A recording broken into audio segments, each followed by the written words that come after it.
British Bharat में गुजरात की एक रियासत थी बड़ौदा, जहां सयाजीराव गायकवाड़ जैसे प्रबल राजा की सत्ता थी।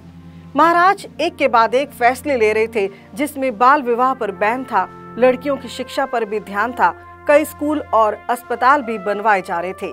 लेकिन जिस समस्या का हल राजा को नहीं सूझ रहा था, वो थी समाज में ऊंच नीच, छुआछूत और जातिवाद की बढ़ती खाई। राजा कोशिश भी करते थे तो भी कुछ वर्ग यह मानने को तैयार नहीं थे कि सब बराबर हैं और वह दलितों के उद्धार के लिए प्रयासरत राजा के कार्यों में बाधा डाल रहे थे। यूं तो राजा अपने फैसले महर्षि दयानंद के दिखाए मार्गों के अनुसार लेते, मगर समस्या मजबूर कर देती।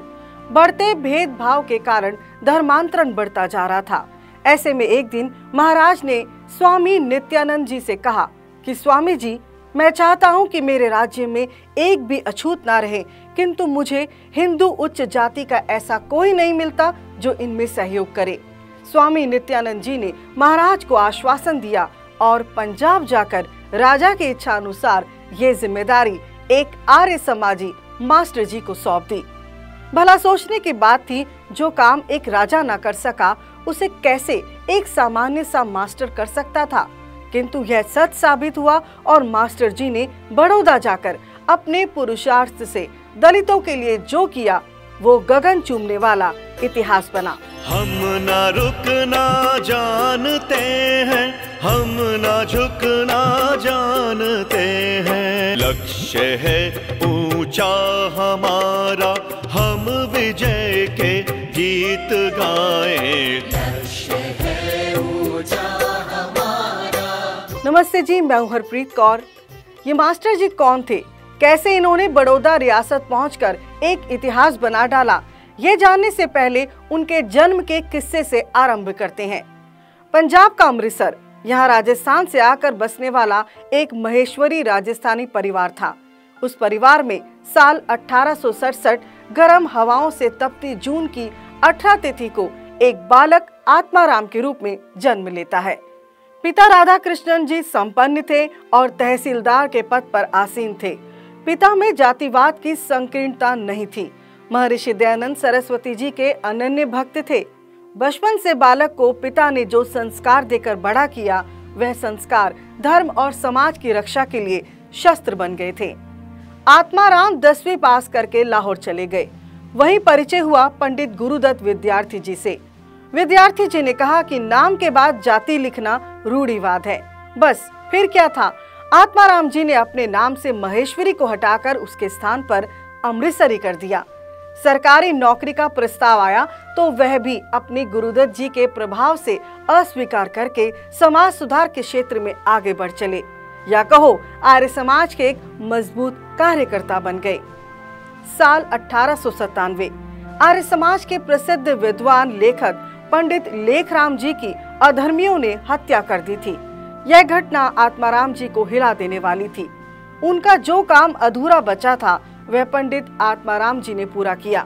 उन्होंने पूरे भारतवर्ष में घूमकर संकलित की गई स्वामी दयानंद विषयक जीवन सामग्री को सूत्रबद्ध करके एक बृहद ग्रंथ का रूप प्रदान किया और आर्य समाज की मान्यताओं, परंपराओं और सिद्धांतों के प्रचार प्रसार तथा विस्तार ही अपने जीवन का ध्येय बना लिया। मानव ऋषि दयानंद की विचारधारा को विश्व में प्रसारित करने के लिए वे एक प्रकाश स्तंभ बन गए हों। अब आते हैं बड़ौदा वाले किस्से पर। साल था 1909।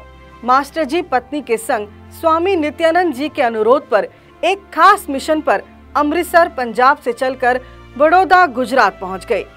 राजा से एक एक करके सारी समस्या समझी, लेकिन यह काम आसान नहीं था। राजा की उम्मीदों पर खरा उतरना था, किंतु गुजरात में नए थे। यहाँ के रहन सहन, रीति रिवाज, भाषा से अनभिज्ञ थे, लेकिन ध्येय के पक्के थे। मिशन था अनेक वर्षों से पीड़ित और दबाए जा रहे समाज के अंग का पुनरुद्धार करना। यह कार्य बड़ौदा के शहर में नहीं अपितु गांवों में करना था, जहां पर अशिक्षा के कारण अधिक अंधविश्वास और छुआछूत था। किंतु महर्षि जी का यह परम अनुयायी दलितों के बीच काम में लग गया और काम करते समय लोग इन्हें ढेडो अर्थात दलितों के मास्टर कहने लगे।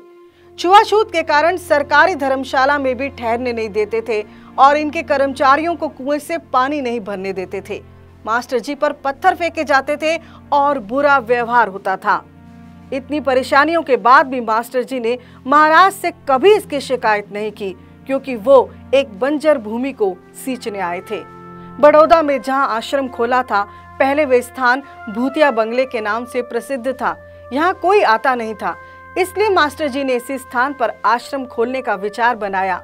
बहरहाल जाति के नाम पर बट रहे बड़ौदा को एक सूत्र में जोड़ने का कार्य आरंभ किया, किंतु समाज की उच्च जाति के लोगों ने बहिष्कार कर दिया। मास्टर जी अपनी धुन में लेकिन पक्के थे। बड़ौदा में दलितों के लिए आश्रम और पाठशालाएं खोलने का कार्य जो शुरू किया तो फिर रुके नहीं। उनके लिए बड़े बड़े आश्रम बनवा डाले। वंचित, पीड़ित तथा अनाथ दलित बच्चों के लिए कई विद्यालय खोले। सयाजीराव महाराज से कहकर अपनी पाठशालाओं में हिंदी को अनिवार्य किया। यह उनका राष्ट्रभाषा के प्रति प्रेम था। मास्टर जी के प्रेम से बालकों ने गुजराती भाषी होते हुए भी जल्दी ही हिंदी को अपना लिया। इस कारण मास्टर जी को महाराज ने पहले पंडित जी, फिर राज्य रत्न और बाद में राजमित्र की उपाधि से सम्मानित किया। कुछ वर्षों के पश्चात भंगी कहलाने वाले समाज की एक कन्या विद्यालय में प्रविष्ट हुई। इसका ऐसा प्रभाव और परिणाम हुआ कि सब छात्र छात्राओं तथा रसोइयों ने विरोध किया और खाना बंद कर दिया। मास्टर जी उनके ऐसे रवैये को देखकर तनिक भी विचलित नहीं हुए और उस कन्या को अपने घर में रख लिया। फिर सबको समझाया कि स्वच्छता मनुष्य के अछूतपन को दूर करती है। किसी के माथे पर जन्म से ऊंच नीच का भेदभाव या जाति लिखी नहीं आती। मास्टर जी पंजाब में कई अछूत समझे जाते लोगों की शुद्धि कर चुके थे। आर्य समाज ने जब उन्हें शुद्ध किया तो मास्टर जी सबसे आगे बढ़कर उनके हाथ से जल ग्रहण करने वालों में से थे। जीवन के आरंभ काल से ही शुद्धि का काम, अछूतोद्धार, विधवा विवाह तथा सामाजिक कुरीतियों का प्रतिवाद उनके जीवन का महत्वपूर्ण अंग था। इसीलिए कहते हैं कि आपने अपनी संतानों के विवाह संबंध भी बिरादरी के बाहर किए थे। आपकी संतान भी आपके समान दलितों के उद्धार कार्य में लगी। मास्टर आत्माराम जी से पढ़कर अनेक दलित शिष्य बड़े बड़े पदों पर आसीन हुए। जब लोग यह मानते थे कि स्त्री और शूद्र वेद मंत्र ना पढ़े, ना सुने और ना ही बोले, तब आपने दलित लड़के लड़कियों को वेद मंत्रों का शुद्ध उच्चारण और गीता पाठ पढ़ाया। बड़े बड़े विद्वान सनातनी पंडित उच्चारण सुनकर दंग रह जाते थे। स्वयं महात्मा गांधी ने बड़ौदा स्थित अत्यंज बस्ती गृह को जब देखा तो उनके कार्यक्रम में दलित उद्धार शामिल हो गया। मास्टर जी ने गुजरात में कितने दलितों के जीवन का उद्धार किया होगा, इसका वर्णन करना कठिन है। इन सब में एक बालक ऐसा था जो असमय अपने पिता की मौत से दुखी था और आगे पढ़ना चाहता था। मास्टर जी के यत्न से इस बालक समेत 10 दलित मेधावी छात्रों को महाराज गायकवाड़ से 25 रुपए मासिक छात्रवृत्ति मिली, जिन्होंने विदेश जाकर बीए की पढ़ाई पूरी की। अमेरिका से आकर इनको 10 साल तक राज्य की सेवा का कार्य करना था, लेकिन ये लड़का आगे और पढ़ना चाहता था तो मास्टर जी की शरण ली।